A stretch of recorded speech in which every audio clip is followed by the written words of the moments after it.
Différence que j'aimerais mimer, tu vois. C'est une différence, quelle est cette différence en fait? Une différence fondamentale, c'est la même différence qu'il y a Fanon, non? Oui, oui, oui.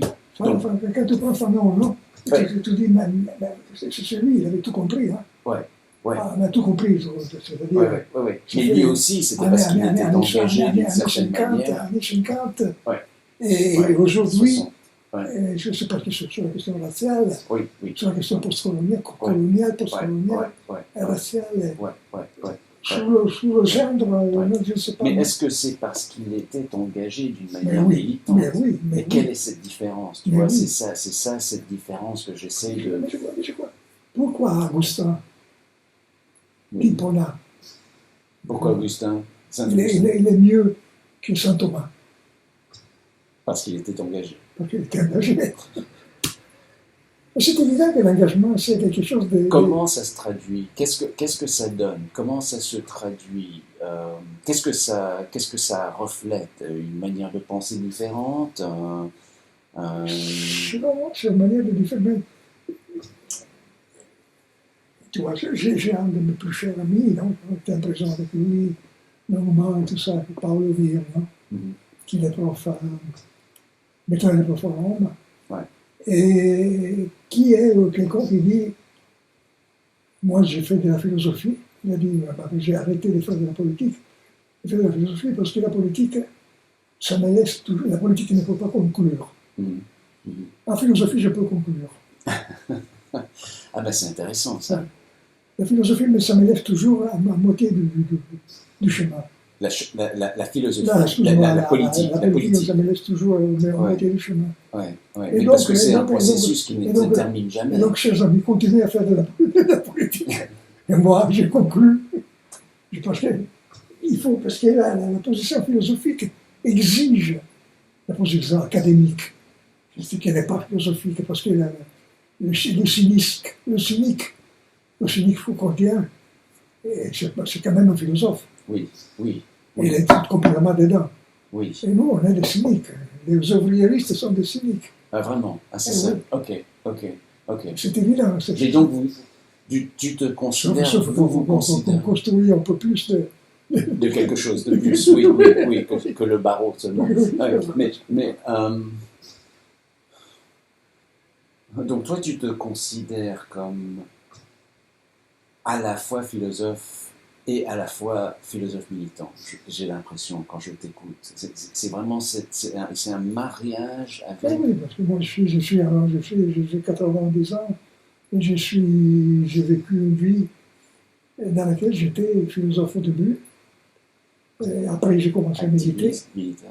J'ai fait une militance acharnée. Et après je dois dire par exemple que à partir de 94, 84, j'étais ici en France. Ce sont été pour moi des années très importantes, de 84 à 97.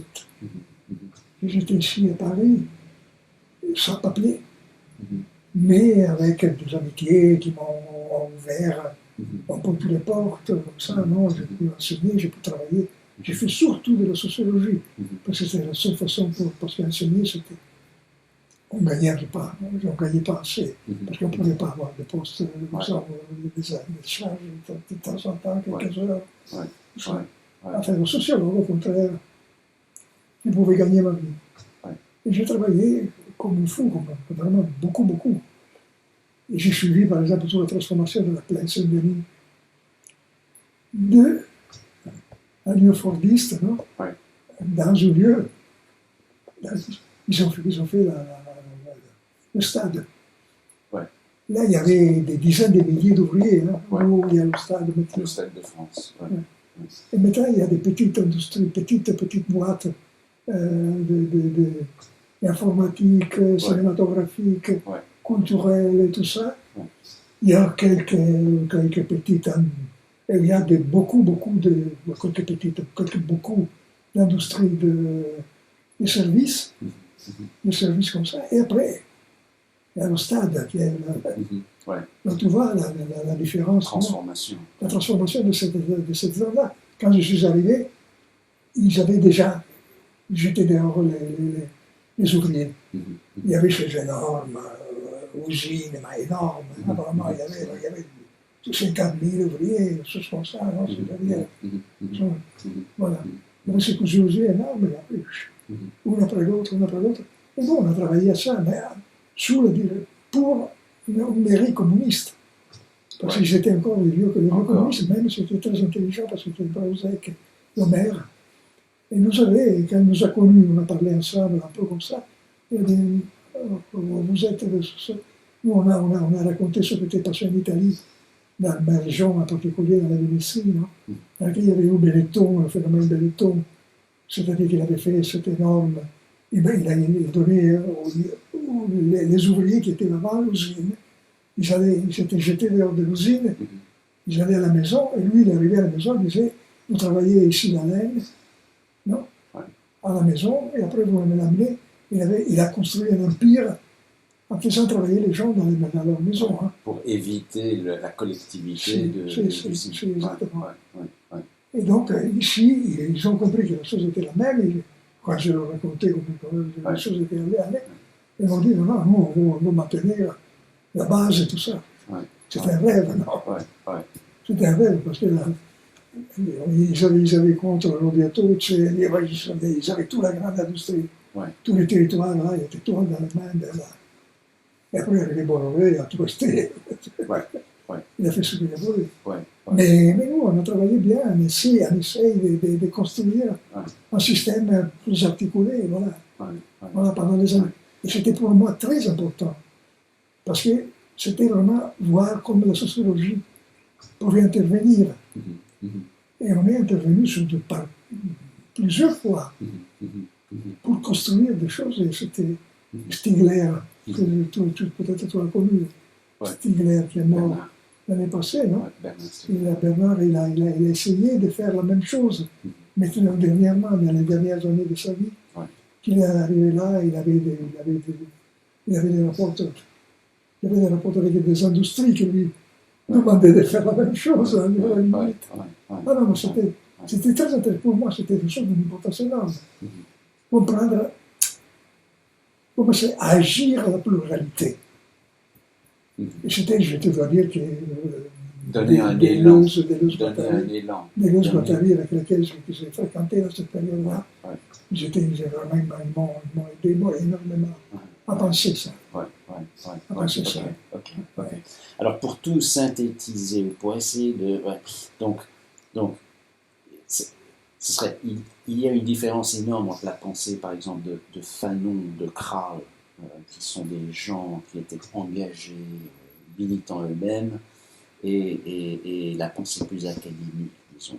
Il y a une différence qui est dure à expliquer, mais j'ai l'impression que pour toi, comme philosophe et en même temps philosophe militant, tu as une certaine ouverture à tous les textes, parce que c'est ton travail, je dirais, presque, ton travail de discerner ou de créer ou de penser la pratique qui peut ensuite trouver quelque chose d'utile dans ces textes différents, même les textes non militants. Voilà, Oui, j'ai fait ça, mais je crois que derrière Krahl et derrière Fanon, il y a la même chose. Hein. Je ne pense pas que Fanon soit... Les gens ne deviennent pas intelligents sans lire, hein, sans travailler. Oui. Le problème, ça peut être différent, je pense. Je pense que le problème, c'est celui de comprendre, par exemple aujourd'hui, comment on peut changer le langage. Parce que moi, j'étais, par exemple, je suis vraiment produit complètement, je crois, vraiment eurocentrique. Dans quel sens? Qu'est-ce que tu veux dire? Moi, j'ai jamais lu rien en dehors de la philosophie, de l'économie politique et de la vie des Européens. J'étais toujours immergé dans cette...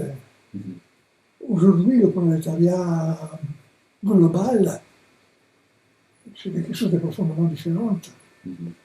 Je pense que, par exemple, c'est pratiquement impossible aujourd'hui de parler d'un point de vue national, même américain. Et je pense qu'il y a cette... C'est probable, non, que vraiment ce phénomène de la globalisation nous impose, et avec le phénomène de la globalisation, la dimension écologique, nous impose un rapport avec la nature, avec la vie, toujours immanente, toujours à partir du dedans, qui est très différent de ce que j'ai eu en tant que philosophe militant complètement construit dans l'égocentrisme. Et ça vaut certainement aussi pour Kral. Un peu moins, peut-être un peu au Fanon, mais en réalité, un Fanon aussi. Il a produit. Après, il peut parler de la révolution dans les pays comme, je ne sais pas. C'est-à-dire que nous venons d'une période qui était dans laquelle la culture, c'était tout. Oui. La culture eurocentrique. Eurocentrique, c'est. Ouais. C'était tout. Ouais. Je pense que maintenant, le grand problème pour la militance, aussi, et celui de réussir à passer à travers les mouvements post-global, post-national, mais post-international aussi, non? Voilà. C'est un peu le propos de Empire, ça. Oui, Empire, pour moi, Empire, c'est un point d'arrivée. Hein. Après, on a regardé Multitude, après, on a regardé. Peut-être que le propos définitif, c'était Commonwealth, non? Le commun. Voilà, mais je veux dire qu'on devrait, si j'étais plus jeune, non?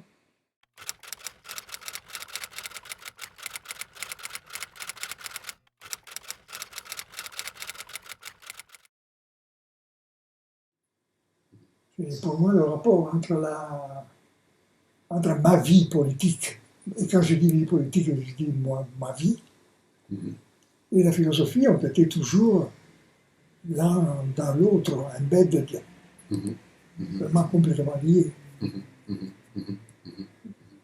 Je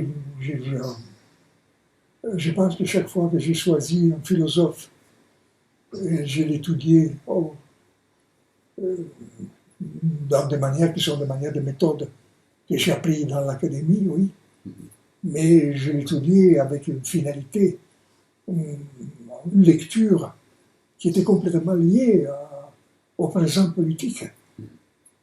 Si tu veux, je peux te faire l'exemple, pour moi peut-être le plus important, non, Spinoza. Oui. J'allais te demander sur Spinoza. Moi j'ai travaillé sur Spinoza quand j'étais en prison. Oui. J'avais une mémoire, un souvenir de Spinoza du lycée, parce qu'au lycée, mon prof m'avait fait lire quelques passages de l'éthique.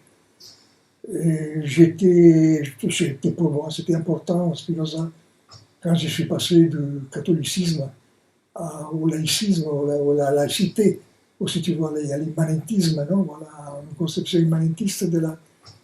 C'est-à-dire que j'avais apprécié Spinoza avant de devenir marxiste. Bon. Et après, rien, j'avais continué à avoir une information, si tu veux, sur les études qu'on faisait autour de Spinoza. En particulier, dans les années 70, j'ai travaillé entre Paris et Padoue. J'étais prof à Padoue, mais j'ai travaillé ici, j'ai travaillé à l'école à Ulm. Dans cette période-là, c'était tout ça qui m'avait donné un cours sur Marx, sur la Grundrisse.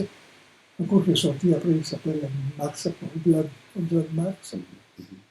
Mais dans cette période-là, c'était la période dans laquelle les études spinozistes étaient en train de faire vraiment avoir un renouvellement complet en France. Il y avait eu Guéroult, avec ce volume vraiment impressionnant là, des lectures de textes, et surtout il y avait Matron et Deleuze, qui avaient travaillé sur... Mais c'était des connaissances assez partielles, je veux dire. Voilà. C'était la période dans laquelle j'avais rencontré même Foucault, dans la discussion et tout ça. Et justement, en 1977, j'avais fait 2 articles sur Foucault, justement, pour l'imposer en Italie. Non, c'était impossible parce que le Parti communiste avait bloqué vraiment, avait couvert complètement. On ne pouvait pas parler de Foucault. Foucault, c'était pas. Il avait une conception de l'État. Il n'était pas bien pour le communiste, parce que l'État, il fallait le prendre, le maintenir et imposer à travers l'État. Bon. Moi, j'ai milité dans l'autonomie, j'ai milité dans ce mouvement qui était un mouvement assez important, et en 1979, il m'avait mis en prison avec des accusations invraisemblables, vraiment invraisemblables, complètement idiot.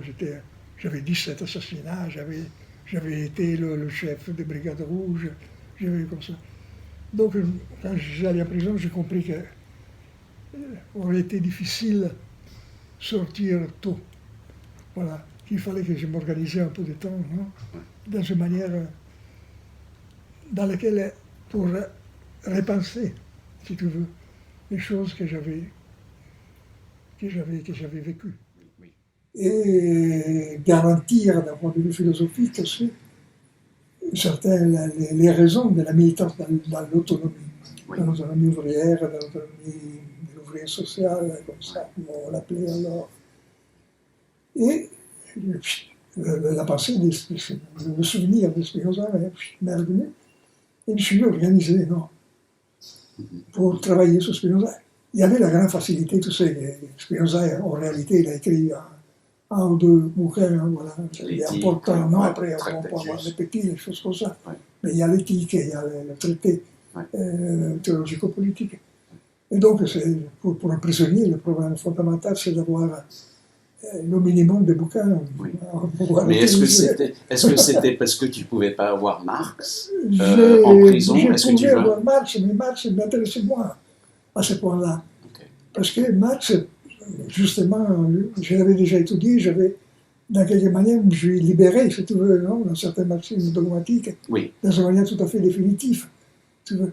Pour moi, Marx... Tu avais déjà formulé toutes les idées de l'autonomisme et tout ça, dans le marxisme. À ce point-là, il fallait trouver une forme dans laquelle, je ne dis pas universaliser, non, absolument pas, ni approfondir, mais trouver une autre voie, non, dans laquelle la pratique pouvait être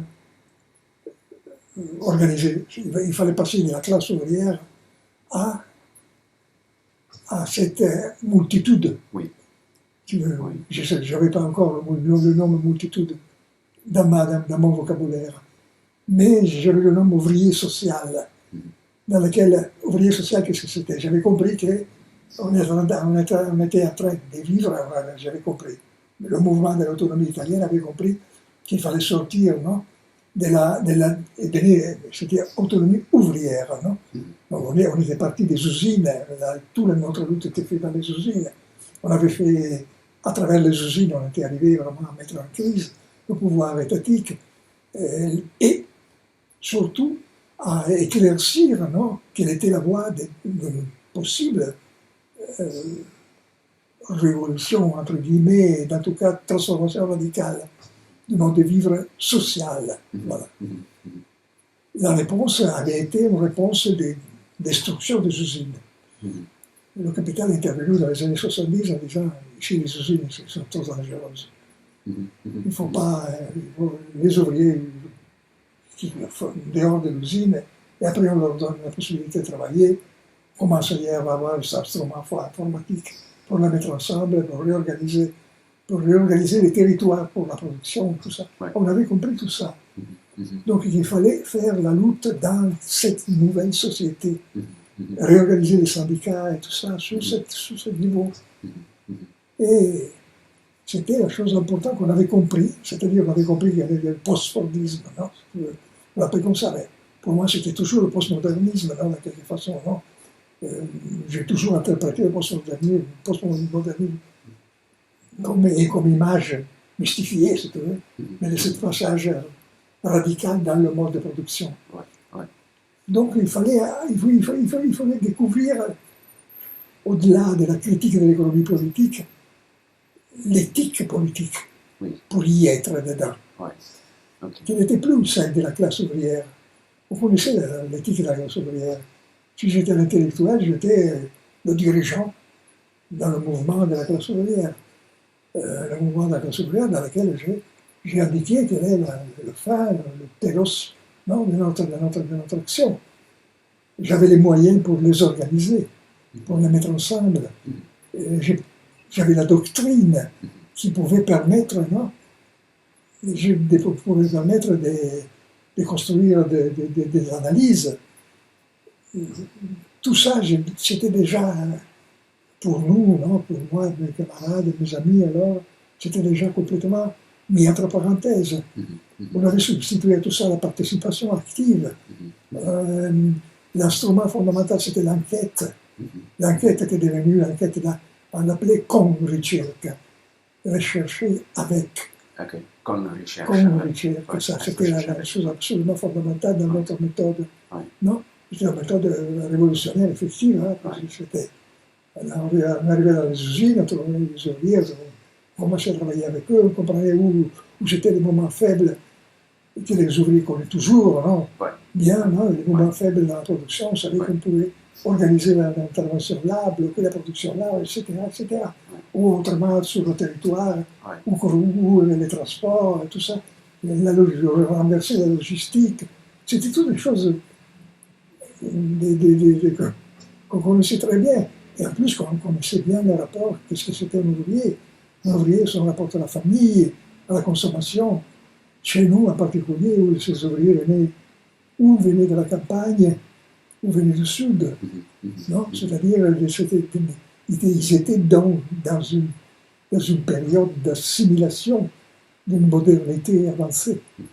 Hypermodernité, on l'appelait alors, voilà, comme ça. Donc tout ça, on l'avait déjà vécu. Oui. Il fallait maintenant trouver une forme dans laquelle vivre dans une manière complètement différente, dans laquelle l'unité, c'était quelque chose, pour ainsi dire, de préexistante. C'était une coopération qui était construite par les moyens financiers et la capacité capitaliste d'organiser le social. C'est-à-dire que le capital avait anticipé toute une série de processus qui étaient des processus qui, avant, c'était la classe ouvrière même qui construisait.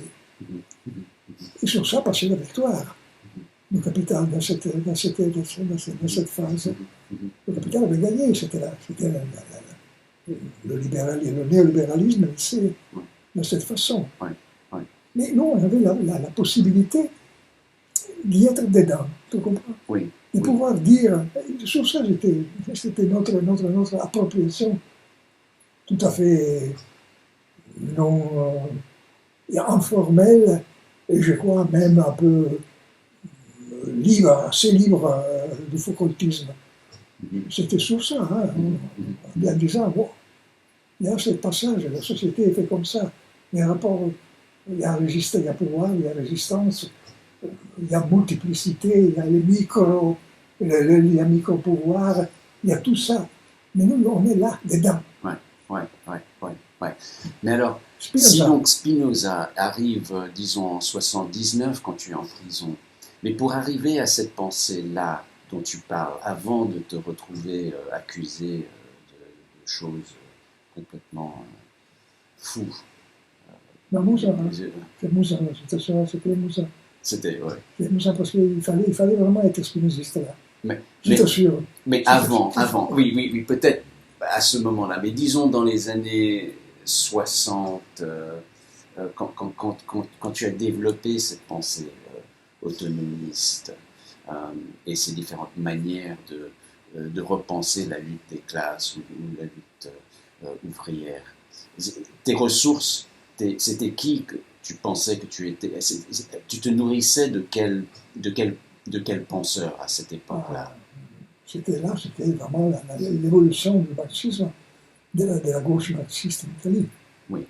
À partir de 1956, c'est-à-dire de la crise du rapport, c'est-à-dire de la crise du stalinisme. Oui. 1956, c'est le 20e congrès du Parti communiste russe, soviétique, et c'est le rapport Khrouchtchev sur les méfaits de Staline. À partir de ce moment-là, en Italie s'ouvre, moi, en 1956, j'avais 23 ans. Oui. Voilà. Et j'étais un jeune philosophe. Tu enseignais déjà à Padua ou pas encore après ça? 63. 63, ok. Donc. À 30 ans, là, j'étais à Padoue en tant qu'assistant. Mais je voyageais un peu partout. Okay. Je voyageais beaucoup, j'étais beaucoup en Allemagne à cette période-là. J'ai travaillé beaucoup sur Hegel, j'ai travaillé sur Kant, sur la pensée juridique sur la pensée juridique des philosophes kantiens entre 1789 les philosophes kantiens, et 1802, pour te dire. Donc, une philologie vraiment allemande terrible, vraiment comme ça. Et j'ai fait ce bouquin très important pour alors, non? Voilà, pour sur le formalisme kantien dans la doctrine, dans la théorie du droit. Voilà. Et après, j'ai traduit Hegel en italien, non? Dans cette période-là, j'ai traduit l'écrit de jeunesse de Hegel. C'est toutes les choses qui sont sorties jusqu'à 62, 60. Voilà. Au début des années 60, j'ai connu un type qui s'appelait Panzeri, qui était un ancien cadre du Parti socialiste, de la gauche du Parti socialiste, qui avait traduit le deuxième volume du Capital, et qui était donc, il connaissait Marx très bien. Il avait laissé le Parti socialiste parce que le Parti socialiste était en train de faire la même route qu'ont fait les socialistes allemands, Bad Godesberg, l'abandon du marxisme et tout ça. Il est allé à Turin, il était devenu rédacteur de la maison d'édition Einaudi, et autour de lui à Turin, elle avait construit un groupe d'étudiants et de gens intellectuels entre la sociologie et la théorie politique. Et moi, j'ai connu Raniero, Panzeri, et avec lui, j'ai commencé à travailler autour de ce Quaderni Rossi. Donc, et c'est là qu'on a fait, c'est-à-dire on a en réalité inventé cette sociologie. Mais c'était quelles années ça? 56 à peu près? Ça, à quelles années là? On est dans les 59 et 63. 63, ok. Il faut considérer une chose qu'en Italie, il n'y avait pas la sociologie. Oui, ok. Parce que la sociologie était, le fascisme, il y avait eu une sociologie glorieuse, non? Schiaparelli, Michels, et toute la psychologie, Peano, tous les grands sociologues déterministes, positivistes italiens. Tout ça, le fascisme avait... Le fascisme, c'était Gentile, c'était l'idéalisme, c'était les écoles idéalistes, avaient complètement... Et donc,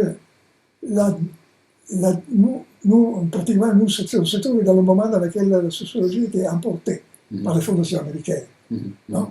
En Italie, non? À la fin des années, à la moitié des années 50. Donc c'est bien, sauf que les fondations américaines sont arrivées pour faire la sociologie américaine, non? C'était Parsons qui nous amenait, non? Parsons, Merton, toutes ces choses-là, non? j'étudiais bien alors, parce que c'était les choses qui passaient à l'université. Voilà. Mais nous, on s'est occupé on a dit, la sociologie. Maintenant, on a fait nous la sociologie. Ouais. Et on a commencé à aller aux usines. Commencé à aller aux usines, et vous étiez en conversation avec quel texte c'était enfin, tu rejetais le marxisme, mais quand même tu étais dans les textes. C'est évident que le premier volume du Capital, c'était notre part. Ouais. Ah oui, c'est évident que la théorie de l'exploitation, c'était quelque chose à laquelle je suis encore extrêmement lié. Je ne sais pas, l'accumulation originaire, mais tu vois, on n'était pas parce qu'à côté de Marx, sur la composition originaire, en général sur la transition, c'est le grand problème de l'époque, c'était Polanyi aussi, c'était même qu'il n'est pas marxiste, absolument pas, voilà. Ou autrement, bon, sur Weber, j'ai travaillé énormément, pour te dire, non, mais sur le véritable Weber, ce n'est pas seulement les grandes théories du pouvoir traduites en américain par Parsons et tout ça, c'était Weber sur les ouvriers polonais qui travaillaient en Prussie dans les années 90 du 19e siècle. Voilà. C'est sur ça, tous ces éléments. Une énorme importance a eu pour moi Simmel, par exemple. Simmel, en tant que philosophe de la vie, de la vie de tous les jours, non? Ce sont les choses qu'après on a retrouvé à Lefebvre, qu'on a trouvé dans toute une série de courantes d'analyse du quotidien. C'est tout. Tout ça, c'était toutes des choses qu'on a assimilées. Qu'on a assimilées pour les mettre au service. Immédiatement. Pour la diagnostic, un peu, pour la diagnostic, pour la critique, j'imagine. Quand on écrivait quelque chose, on ne faisait pas de citation. On n'a jamais travaillé sur la méthode qui pour nous c'était la chose la plus horrible, non? C'était passer d'une citation à l'autre, de Marx ou de Marx à Staline, ou de Marx à Staline à Lénine, et après ils ont continué avec Mao Tse-tung et tout. Et tout ce qui venait. On ne passe pas à travers des citations, on crée nous le discours. Ça c'était. Nous on est avec les ouvriers. Ce sont les ouvriers qui parlent. Et c'était ça. C'était les ouvriers qui parlaient, parce qu'en réalité, nous, on était devenus vraiment des spécialistes à la lecture des petits morceaux de papier qu'on distribuait le matin à 5 heures, quand les ouvriers montaient à entrer dans l'usine. Mais c'était les choses qu'ils nous avaient dit le soir. Et nous, on avait passé la nuit à les préparer, parce qu'on était leur roi. On était avec eux. On était. Et il faut se souvenir ça, que si on changeait un mot, il nous disait, cher ami, c'est fini notre amitié. Parce que vous écriviez, vous essayez de donner la voix vraiment à ce qu'ils disaient, ce qu'ils vous racontaient. Jusqu'au fond. Ça, c'était les enquêtes. Ça, c'est l'enquête, c'est la conduite. Penser avec. Penser avec. Okay. Et pour penser, est-ce que vous aviez des réflexions sur cette méthode même, cette pratique, ou est-ce que ça vous venait naturellement? Est-ce que ça vous venait est-ce que vous étiez en dialogue intellectuel, donc avec, je ne sais pas, par exemple, c'est quand Foucault fait le groupe d'information sur les prisons, c'est aussi une méthode d'enquête qu'il a utilisée. Donc c'était des questions, enfin, il y avait quand même des interrogations sur cette méthode. C'était avec qui est-ce que vous pensiez quand vous étiez en train de développer cette méthode, si tu vois ce que je veux dire, ou est-ce que c'était sui generis? Je dis là, il y a l'axe était Marx. Marx. Voilà. Après, mais Marx, il ne donnait pas tellement de praxis, Marx. Il donnait pas tellement de méthode. Mais toi, par exemple, je ne sais pas, mais moi, je me souviens lire, j'ai passé quelques mois, une fois par semaine, à Venise,